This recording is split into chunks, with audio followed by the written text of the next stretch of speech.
बच्चा इसके दोनों विकर्ण कैसे होते हैं आपस में? बराबर। और प्रत्येक कोण कितना डिग्री होता है?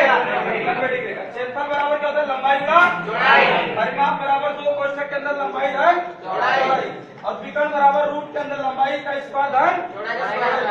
एक बात ध्यान सुनो, परिमाप या परिमित शब्द कहता है, परिमाप या परिमित शब्द कहता है जिसको इंग्लिश में होता है बच्चा पैरामीटर। परिमाप या परिमित का मतलब होता है उसके चारों तरफ की बाउंड्री। एक बात ध्यान समझना, चाहे वर्ग कहे, चाहे आयत कहे, चाहे समचतुर्भुज कहे, चाहे त्रिभुज कहे, कुछ भी कहे, अगर आपसे परिमाप या परिमित शब्द का अगर इस्तेमाल करता है तो आपके दिमाग में एक बात आनी चाहिए कि हमको उसकी चारों तरफ की क्या कैलकुलेट करनी है? बाउंड्री कैलकुलेट करनी है। वह उसकी परिमाप होगी, परिमिति होगी, जो कुछ भी होगा। अगली बात करें वर्ग की, तो वर्ग की चारों भुजाएं कैसी होती हैं? समान। अब समचतुर्भुज का कंपेरेबिलिटी ध्यान सुनना, यहाँ से वर्ग और समचतुर्भुज दोनों की चारों भुजाएं कैसी होती हैं? एक सिमिलरिटी है। दूसरी बात, इसके प्रत्येक कोण, वर्ग के प्रत्येक कोण कितने डिग्री के?